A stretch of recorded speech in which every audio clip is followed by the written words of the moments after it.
बिस्मिल्लाहिर्रहमानिर्रहीम और अस्सलाम वालेकुम। 29 अप्रैल और पाकिस्तान में मंगल की शाम। आज की अहम खबरें और उसके लिए सबसे पहले चलते हैं इंडिया, जहां पर Indian prime minister Narendra Modi ने हमले की इजाज़त दे दी है। कब, कहां और कैसे हमला करना है, इसकी इजाज़त दी गई है। मुकम्मल तफसील आपके सामने रखेंगे। इसके साथ साथ अडयाला जेल से इमरान खान का मौजूदा कशीदगी पर पहला पैगाम सामने आया है। उन्होंने कौम, फौज और मोदी के नाम अहम पैगाम जारी किया है, उसको भी आपके सामने रखेंगे। उसके बाद आपको ये भी बताएंगे कि आज डीजीआईएसपीआर ने एक इंडियन जासूस पकड़कर मीडिया के सामने खड़ा कर दिया, सबूत दे दिए। एक प्रेस कॉन्फ्रेंस हुई जो अहम है। उस प्रेस कॉन्फ्रेंस में कैसे इंडियन जासूस पकड़े गए और उन्होंने यहाँ पर क्या कुछ किया, वो भी आपके सामने रखेंगे। फिर एक इंडियन ड्रोन मार गिराया गया है पाकिस्तानी एयरफोर्स, पाकिस्तान की फोर्सेस की तरफ से। वो क्या मामला है वो आपको बताएंगे। फिर बांग्लादेशी सरहद पर इंडिया के लिए बड़ी हजीमत हुई है और पाकिस्तान के अंदर नवाज शरीफ साहब ने अहकामात जारी किए हैं कि कुछ नहीं बोलना नरेंद्र मोदी और हिंदुस्तान के बारे में, अपने भाई को, बेटी को और अपने वुज़रा को। इसलिए ज़ुबानों पर ताले लग गए हैं। ये खबर कहाँ से लीक हुई है ये भी आपको बताएंगे। खबरें कुछ और भी हैं, वक्त मिला तो उनको भी शामिल करेंगे। लेकिन सबसे पहले हिंदुस्तान चलते हैं, जहां पर नरेंद्र मोदी ने मुलाकात की है अपनी नेशनल सिक्योरिटी की कमेटी के साथ। उसमें उनके साथ अजीत डोवल और राजनाथ थे। और ये जो मुलाकात है इसकी तस्वीर आपके सामने रख रहे हैं। सबसे पहले तो ज़रा तस्वीर देखें, उसमें से आपको बहुत कुछ फील होगा, डिफरेंट फील होगा। जो हम अपने मुल्क में देखते हैं उससे ज़रा डिफरेंट फील होगा, उस पर बाद में बात करते हैं। लेकिन पहले इसमें हिंदुस्तानी जो फोर्सेस के चीफ हैं वो बैठे हुए हैं। और जब हिंदुस्तानी मीडिया इस खबर को ब्रेक कर रहा था तो आपकी, हमारी, सबकी हैरानी के लिए वो तीनों चीफ्स को बराबर ही बोल रहे थे। इसमें अगर आप देखें तो जो उनके आर्मी के चीफ हैं वो किसी कलीदी जगह पर नहीं बैठे, वो वहीं बैठे हैं जहां दूसरे सर्विसेज चीफ बैठे हैं। और जब बातचीत होती है तो उसमें भी इंडियन एयरफोर्स का जिक्र पहले आता है, इंडियन आर्मी का जिक्र बाद में आता है और फिर नेवल फोर्सेस का जिक्र, इवन जो इंडियन मीडिया उसको ब्रेक करता है, जो प्रेस रिलीज बनाई जाती है। और अगर आप देखें तो जो इंडियन एयरफोर्स के चीफ हैं वो ज़्यादा कलीदी जगह पर इस मीटिंग के अंदर बैठे हैं, अगर आप तस्वीर देखें। बहरहाल ये तो थी एक कंपैरिजन जो पाकिस्तान और इंडिया का है, क्योंकि हमारी तरफ जो आर्मी चीफ हैं वो प्रैक्टिकली चेयरमैन जॉइंट चीफ हैं, मतलब कि तमाम फोर्सेस के वो चीफ हैं। हालांकि ओहदा वाइज तो वो नेवल और एयर चीफ के बराबर होते हैं, लेकिन वो एक्ट उनके बॉस के तौर पर ही करते हैं पाकिस्तान के अंदर। तो ये एक तो आपको फ़र्क हम इस तस्वीर में दिखाना चाह रहे थे कि वहाँ पर तीनों जो चीफ्स हैं वो क्योंकि उनका ओहदा बराबर है, ट्रीटमेंट भी बराबर है, उनकी नशिस्तें जो हैं वो भी बराबर हैं। और अगर कहीं एडवांटेज नज़र आ रहा है तो वो एयर चीफ को वहाँ पर नज़र आ रहा है। तो एक तो ये तस्वीर देख लीजिए। बहरहाल इस मुलाकात के अंदर जो जिसमें आपको बताया कि आप सिविलियन सुप्रीमेसी आपको नज़र आ रही है कम से कम बैठे हुए। इस मुलाकात के अंदर अब जो हिंदुस्तानी मीडिया के जय्यद सहाफ़ी जो रिपोर्ट कर रहे हैं, जो हमने वहाँ पर कुछ लोगों से बात करने की भी कोशिश की जो बहुत सीनियर सहाफ़ी हैं, उनके मुताबिक इस मुलाकात के अंदर ये फ़ैसला किया गया है कि तमाम इख्तियार उन्होंने फोर्सेस चीफ को सौंप दिया है। मतलब हमले की इजाज़त मोदी की तरफ से दे दी गई है। अब एयर चीफ, जो इंडियन आर्मी के चीफ और नेवल चीफ, जो उनके फोर्सेस के चीफ हैं, उन्होंने फैसला करना है कि कब, कहाँ, किस वक्त हमने किस तरह का हमला करना है। हमला करने की जो असूली मंजूरी थी वो आज इस मीटिंग में नरेंद्र मोदी ने अपने सर्विसेज चीफ्स को दे दी है। ये बहुत ही इंपॉर्टेंट डेवलपमेंट है। इससे आपको ये अंदाज़ा हो रहा है कि मामला अब किस तरफ जा रहे हैं। ये 90 मिनट ये मुलाकात प्राइम मिनिस्टर हाउस में जारी रही और इस मुलाकात के अंदर तफसील के साथ ओवरव्यू लिया गया कि इस वक्त की सिचुएशन क्या है, कश्मीर में मामलात क्या चल रहे हैं और अभी तक इंडियन फ़ौज ने या एयरफोर्स ने या सब ने क्या कुछ किया है और सियासी साइड पे क्या हुआ है, सफारती साइड पे क्या हुआ है। तो ये तमाम चीज़ें जो हैं ये इसमें डिस्कस की गई हैं और हमले की इजाज़त जो है वो आखिरकार फोर्सेस चीफ्स को दे दी गई है। तो ये एक स्टेप, अब एस्केलेशन जो है वो फर्दर बढ़ रही है, आगे पहुंच रही है। इसको अब देखते हैं कि आने वाले दिनों में ये किस तरीके से ये जो उनके सर्विसेज चीफ है उनका रिएक्शन इस पर क्या आता है, क्या उनकी सफ़बंदी है, क्या उनकी प्लानिंग है। जो भी हुआ बहरहाल सामने आ जाएगा। लेकिन आज की मीटिंग का लुबे लबाब ये है कि उन्होंने उनको इजाज़त दे दी है और अब वो अगला लाहे अमल इसके ऊपर और एक्शन जो है वो मुरतब करेंगे। इस मुलाकात के फ़ौरन बाद एक बहुत ही इंपॉर्टेंट मीटिंग जो है वो मोदी ने की है, और वो मीटिंग है आरएसएस। आरएसएस आपको पता है कि इमरान खान साहब ने आप सबको बता दिया था, जो उनका हिंदुत्वा ब्रिगेड है। हिंदुत्वा ब्रिगेड का ये पैरामिलिट्री एक उन्होंने फोर्स बनाई हुई है, एक लश्कर बनाया हुआ है, आप इसको ये कहें। तकरीबन इसके अंदर 60 लाख इनके मेंबर्स हैं। इनको ट्रेन किया जाता है जंग के लिए, लड़ाई के लिए, दंगों के लिए। आप देखते होंगे कई दफ़ा इनकी परेड्स, आप स्कूलों से ये शुरू करते हैं भर्ती करना, ऊपर तक जाते हैं। तो ये जो हिंदुत्वा ब्रिगेड कह लें, आप इसे आरएसएस कह लें, इसके जो मौजूदा सरबराह हैं उनके साथ मोहन भागवत उनके साथ मुलाकात की है। और ये जो आरएसएस के चीफ मोहन भागवत हैं, इनके साथ कोई गालिबन लंबी मीटिंग चली है। कुछ लोग कहते हैं 2 घंटे की मीटिंग चली है, कुछ कहते हैं शॉर्ट चली है। बहरहाल लंबी मीटिंग जो है मोहन भागवत के साथ चली है। और इसके बारे में अब इत्तलात आ रही हैं कि ना सिर्फ सर्विसेज चीफ से तो एक हमला पाकिस्तान पर करवाने की बातचीत हुई, इंडिया के अंदर माहौल गर्म करना है बहुत ज़्यादा, और नफ़रत फैलानी है और वॉर हिस्टेरिया फैलाना है। उसके लिए जो मोहन भागवत है उसको टास्क किया गया है कि आप ज़रा अपने जो 60 लाख के करीब आपकी मेंबरशिप है, एक्टिव मुझे नहीं पता कितने होंगे, लेकिन 60 लाख की इनकी, 50 से 60 लाख इनकी मेंबरशिप है, उन सब को ज़रा थोड़ा सा एक्टिवेट कर दें और हर तरफ जंग का माहौल बर्पा कर दें, ताकि तैयारी करा दें और पूरे मुल्क को जो है वो मोदी साहब के पीछे खड़ा कर दें कि वो इस वक्त एक ऐसी जंग लड़ रहे हैं हिंदुस्तानियों के राइट की, मीन एक ऐसा माहौल बना दें कि उनको वोटों में भी ज़ाहिर है, सियासी तौर पर भी फ़ायदा हो। तो ये जो उनकी आरएसएस की मीटिंग है, ये भी आज की इंपॉर्टेंट डेवलपमेंट है। उसके बाद चलते हैं अडयाला जेल। जैसा कि मैंने आपको बताया कि आज इमरान खान साहब की सबसे पहले तो बहनों से मुलाकात नहीं करवाई गई, एक दफ़ा फिर उनकी बहनें पहुंची, वही सब कुछ, वही बेशर्मी रिपीट की गई, उनको जेल से दूर रोक लिया गया। इसके साथ साथ वकला को भी रोक लिया गया, और जो लिस्ट पर वकला के नाम थे उनको नहीं मिलवाया गया, और शायद लिस्ट में से एक ही वकील को मिलवाया गया, बाकियों को रोक लिया गया। उन्हें बताया कि आपके सिक्योरिटी के खदशात हैं, इसलिए आप अडयाला जेल के करीब नहीं जा सकते। अपनी मर्जी से दूसरे वकला को उस लिस्ट में शामिल करके उनसे मुलाकात करवा दी गई। बहरहाल इमरान खान साहब से उनकी मुलाकात हुई। बाहर वो इमरान खान साहब का मैसेज लेकर आए। जो मैसेज लेकर आए वो हतमी तो नहीं है, क्योंकि इंडिपेंडेंट किसी शख्सियत की उस तरह से मुलाकात नहीं हुई बदकिस्मती से, और साथ साथ खुले माहौल में भी, जैसे कि उन्हें बात करने का मीडिया से मौका मिले या अपनी पार्टी से, वो नहीं है। लेकिन उसके बावजूद जो उन्होंने अभी तक की जितनी भी पाकिस्तान की तरफ से स्टेटमेंट्स आई हैं, इस घुटन के माहौल में, इस पाबंदी के माहौल में, मुलाकातों की बंदिश के बावजूद, और जो मिलने अंदर गए वो जाहिर है उतने इंडिपेंडेंस के साथ नहीं गए, उतने इंडिपेंडेंट लोग अंदर नहीं जा सके। उसके बावजूद जो कुछ इमरान खान साहब ने अंदर से कहा, वो मेरा ख्याल है बहुत ही मुफस्सल है, और आखिरकार मुल्क का असली लीडर बोला है। इससे पहले ये वाली स्टेटमेंट्स पाकिस्तान में तो कम अज़ कम किसी को शर्फ हासिल नहीं हुआ कि वो बोले। सबसे पहले तो इमरान खान साहब ने कहा है कि इंडिया के ख़िलाफ़ पूरी कौम और फ़ौज तगड़ा दिफा करने की सलाहियत रखती है और करेगी। फिर उन्होंने अयादा किया कि जब पुलवामा का हमला हुआ था तो मैंने तभी बता दिया था कि दोबारा से फॉल्स फ्लैग ऑपरेशन होंगे, और पूरी दुनिया को इसके बारे में मैंने बताया था। उन्होंने कहा कि अब भी ज़रूरत है कि बेहतरीन सफारतकारी की जाए और पूरी दुनिया के सामने अपना मुकदमा रखा जाए। फिर उन्होंने ये कहा कि दहशतगर्दी पर उन्हें अफसोस है, जिनकी जानें गई हैं उनके लवाहकीन के साथ उनकी ताज़ियत है, और दहशतगर्दी का कोई रंग, मज़हब, देश नहीं है, ये हर जगह होती है और ये एक कॉमन इवल है, और इसके ख़िलाफ़ सबको लड़ना चाहिए। लेकिन हिंदुस्तान की ये ज़्यादती है कि इसे पाकिस्तान पर डाल देता है। फिर उन्होंने कहा कि उन्होंने फॉल्स फ्लैग ऑपरेशन पर खुल के बात की, मोदी की चालाकियों पर खुल के बात की, हिंदुत्व और आरएसएस ब्रिगेड पर खुल के बात की, जिसका कभी नाम भी नवाज शरीफ अपनी ज़ुबान पर नहीं ला सकते। ये मेरा चैलेंज है आपको कि ये पूरा ख़ानदान कभी आरएसएस का नाम भी अपनी ज़ुबान पर नहीं ला सकते। उस पर इमरान खान ने खुल के बात की अपनी स्टेटमेंट में, और कहा कि ये आरएसएस का एजेंडा है, वहाँ पर भी मुसलमानों को स्क्वीज़ करना और पाकिस्तान के ख़िलाफ़ भी नफ़रत फैलाना। फिर उन्होंने कहा कि ये जो शरीफ और जरदारी हैं, ये कभी खुलकर नहीं बोलेंगे, क्योंकि इनकी सारी दौलत बाहर पड़ी है, इनके इंटरेस्ट हिंदुस्तानी इन्वेस्टर्स के साथ हैं, इंटरनेशनल स्टैब्लिशमेंट के साथ हैं। ये कभी इस मौजू पर नहीं बोलेंगे, कोई बयान नहीं देंगे, इसलिए इनसे कोई उम्मीद ना रखें।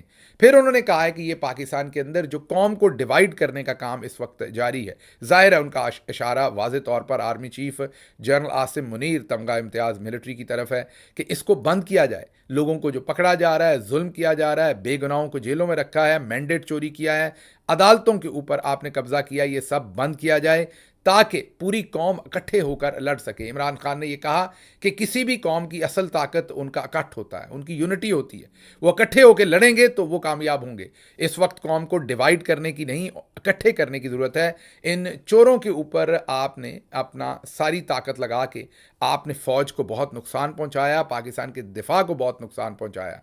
इस काम को अब रोक दीजिए और पूरी कौम को इकट्ठा करके आगे चलने की जो है वो सही करनी चाहिए, कोशिश करनी चाहिए, ताकि सब मिलकर इस तमाम मामले के साथ जो है वो निपट सकें। अब ये तो इमरान खान साहब की स्टेटमेंट आ गई जो मुफस्सल है, जिसमें वो तमाम पहलू और उन तमाम पहलुओं की निशानदेही भी की गई है और तगड़ा डिफेंस दिया गया पाकिस्तान की तरफ से, जो एक लीडर को देना चाहिए, जो दूसरी तरफ से मुंह में ज़ुबान नहीं है और अगर कोई बोला है तो बुरा बोला है, और वो ख्वाजा आसिफ हैं और जिसकी अब पूरी दुनिया में जग हसाई हो रही है, क्योंकि इंडिया ने अब यूनाइटेड नेशन में जाकर ऑफिशियली ये अपना स्टांस रख दिया है कि पाकिस्तानी वज़ीर दिफा ने तो ख़ुद कन्फेस कर लिया है कि हाँ, हम दहशतगर्दों को पालते हैं, फैसिलिटेट करते हैं, हम ये गंदा धंधा करते हैं। ये अब इंडिया यूनाइटेड नेशन के फोरम पर जाकर ख्वाजा आसिफ की स्टेटमेंट को कोट कर रहा है।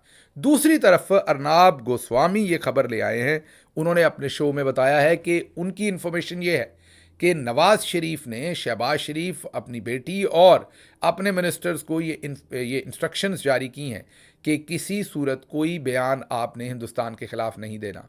इसीलिए अगर आप गौर करें तो हिंदुस्तान के ख़िलाफ़ नून लीग की जितनी भी काबीना है उसमें एक दो लोग जिन्होंने शुरू में कुछ तत्ते होके, मेरा ख्याल है मिलिट्री इस्टेब्लिशमेंट की ज़रूरत थी, जनरल साहबान की ज़रूरत थी कि ये बयान दें, एक दो बयान ख्वाजा आसिफ और हनीफ अब्बासी से दिलवा दिए।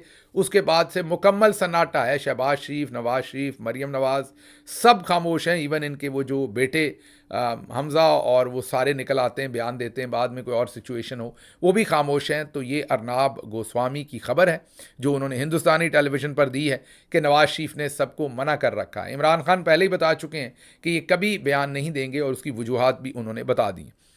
अब चलते हैं अगली खबर की तरफ, और वो खबर ये है कि एक तो पाकिस्तान ने इंडियन आर्मी का एक ड्रोन मार गिराया है, और ये भिंबर सेक्टर में, लाइन ऑफ कंट्रोल के करीब भिंबर सेक्टर में ये मार गिराया है, और इसकी तस्वीर, इसकी तमाम इन्फॉर्मेशन जो है वो जारी की गई है। ज़ाहिर है ये इंटरनेशनल कम्युनिटी के सामने भी रखा जा सकता है कि कौन इस सारे माहौल के अंदर खिलाफ वर्जी कर रहा है लाइन ऑफ कंट्रोल की। अच्छी ये एक अप्रोच है। और इसके साथ साथ DGISPR ने जो है वो एक प्रेस कॉन्फ्रेंस की है। उस प्रेस कॉन्फ्रेंस पे उन्होंने काफ़ी सारी तफसीलात रखी हैं। सबसे पहले तो उन्होंने एक दहशतगर्द गिरफ्तार किया है जिसका नाम अब्दुल मजीद है, और उसके एतराफ़ात और उसकी ऑडियो जो उसकी ऑडियो रिकॉर्डिंग है, इंडियन मिलिट्री के अफसरान के साथ बात करते हुए, 4 ओहदेदार और अफसरान हैं इंडियन मिलिट्री के जिनके साथ ये अब्दुल मजीद, जिसको झेलम से पकड़ा है, वो जुड़ा हुआ था। मेजर संदीप वर्मा, सूबेदार सुखविंदर, हवलदार अमीत और एक सिपाही उनका जो अननोन है। ये 4 लोगों के साथ अब्दुल मजीद जो है वो इन लिंक था, इन कांटेक्ट था। ये चारों भारतीय फ़ौजी अफसरान हैं। कहा जा रहा है कि ये रॉ के अफसरान नहीं हैं, ये भारतीय फ़ौजी अफसरान हैं। ये इसको पैसे दे रहे थे और ड्रोन के ज़रिए जो छोटे बम हैं जिनके साथ ये हमले करते हैं, IEDs जिन्हें कह देते हैं, उनको ड्रोन्स के अंदर रखकर बॉर्डर पार यहाँ पहुँचाया जाता था, और ये आगे से अब्दुल मजीद उनको हासिल करता था, और फिर डिफरेंट जगहों पर इसने दहशतगर्दी के वाक़यात किए हैं। बताया गया कि 13 अक्टूबर को अब्दुल मजीद ने ज़िला बाग में फ़ौजी गाड़ी पर हमला किया। 30 नवंबर 2024 को ये जलालपुर जट्टा में IED से लेस उन्होंने हमला किया। इसी तरीके से 19 मार्च इन्होंने कोटली के करीब स्कूल के बच्चों को एक मशकूक बैग मिला, वो भी अब्दुल मजीद ने वहाँ छोड़ा था जिसके अंदर बम था। और भी काफ़ी सारी इन्फॉर्मेशन दी हैं कि किस तरीके से मेजर संदीप वर्मा जो है वो इन्वॉल्व है बलूचिस्तान से लाहौर तक दहशतगर्दी के मंसूबों में। अब्दुल मजीद की कुछ ऑडियो रिकॉर्डिंग भी सामने रखी है, और भारत के इल्ज़ामात का जवाब दिया गया है कि असल दहशतगर्दी आप पाकिस्तान के अंदर करवा रहे हैं। लेफ्टिनेंट जनरल अहमद शरीफ चौधरी ने जोर दिया है कि अब्दुल मजीद अकेला नहीं है, बल्कि इसके साथ दीगर दहशतगर्द भी हैं जो भारत की सरपरस्ती में काम कर रहे हैं।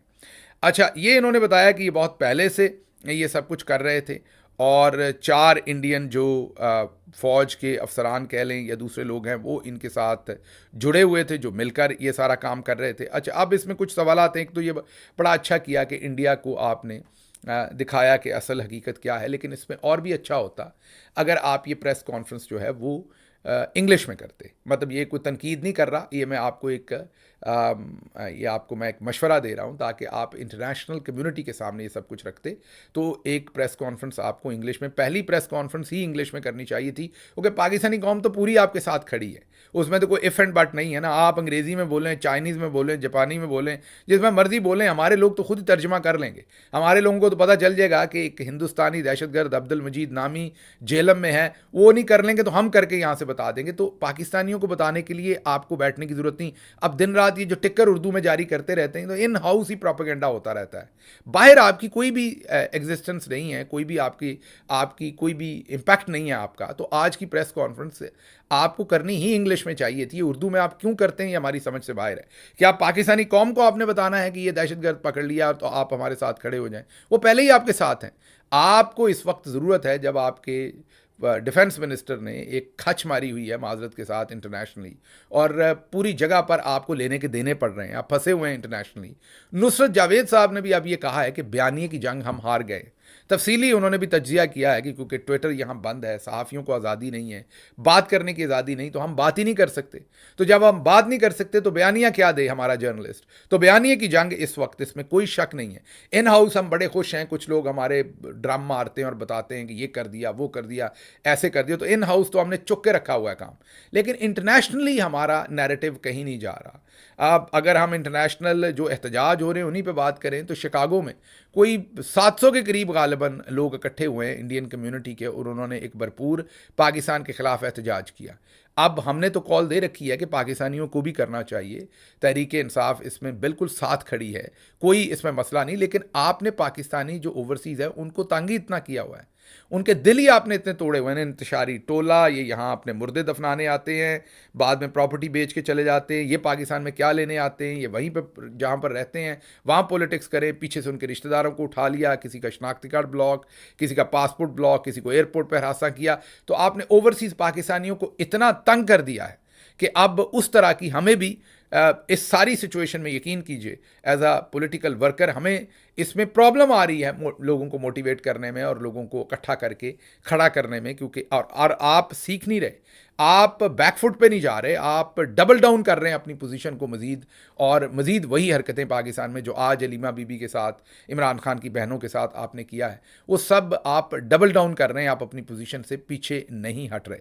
तो इसलिए एक तो ये आइंदा के लिए सोचिए, वोट का हक आपने पाकिस्तानियों से छीन लिया, हर हक आपने छीना।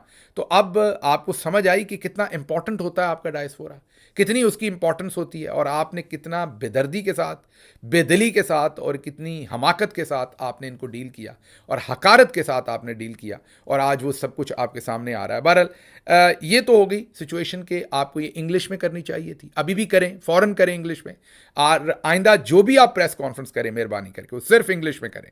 अगर आपने उर्दू का वर्जन देना हो तो उर्दू की प्रेस रिलीज़ बनाएं, एक पेज की, आखिर पर हमारे अपने सहाफ़ियों को दे दें।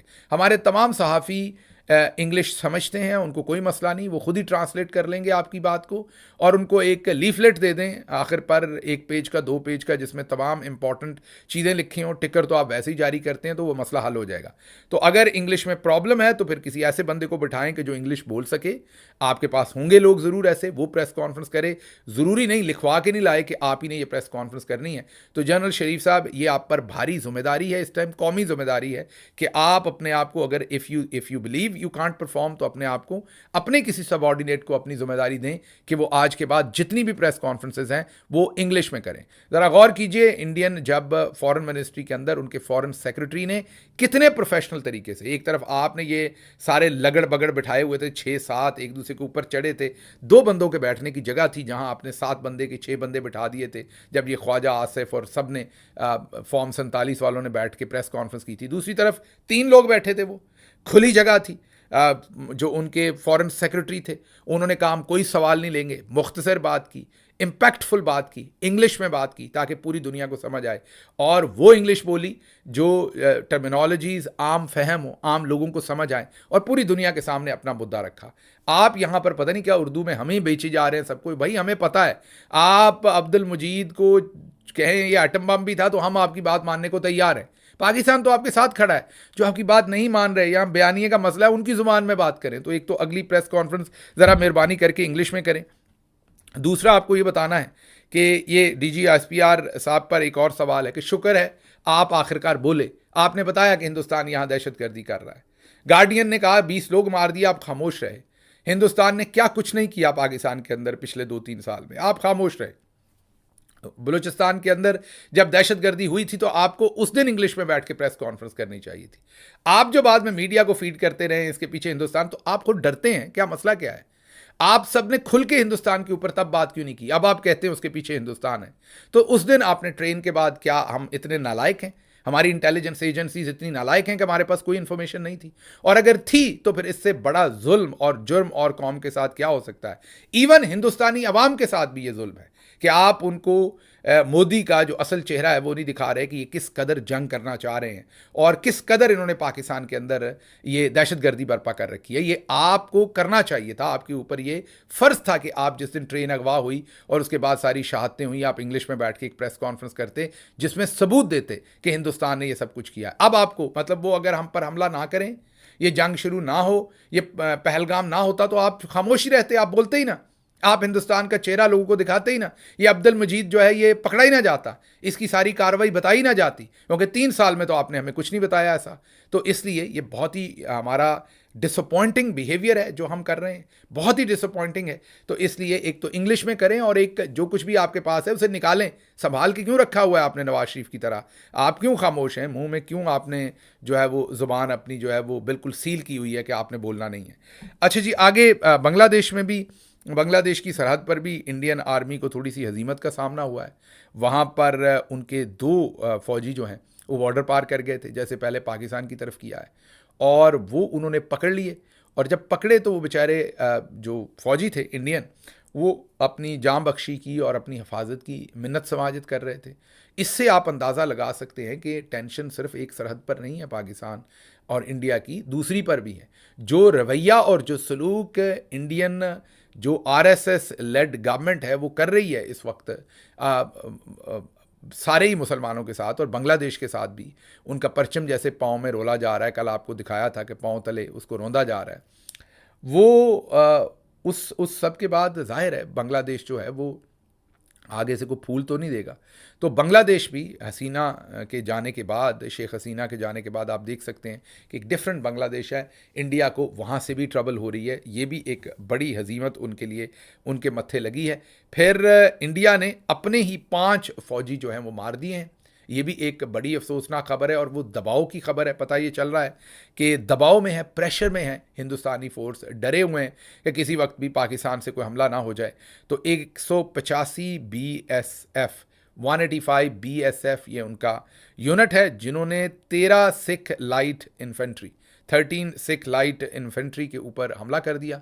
ये समझ कर कि ये कोई पाकिस्तान की यूनिट है, अपनी ही यूनिट के ऊपर हमला कर दिया, भारी फायरिंग की, जिससे 5 जो जवान थे, सिख जवान थे, वो 13 सिख लाइट इन्फेंट्री के वो मारे गए, कत्ल हो गए।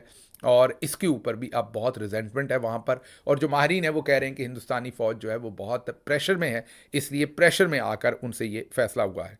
इसके साथ साथ कश्मीर के अंदर 48 जो डिफरेंट मुकाम हैं उनको बंद किया गया है। इस पर तफसीली बात सुबह करेंगे कि क्यों बंद किए गए हैं, क्या हमले की तैयारी है या वहाँ पर हमला होने का खदशा है। उसके अलावा भी कुछ खबरें थी जो अभी सामने नहीं रख सके, उन्हें सुबह के व्लॉग में रखेंगे। मुझे यहाँ से इजाज़त दीजिए। अल्लाह आपका हामी और नासिर हो। पाकिस्तान जिंदाबाद।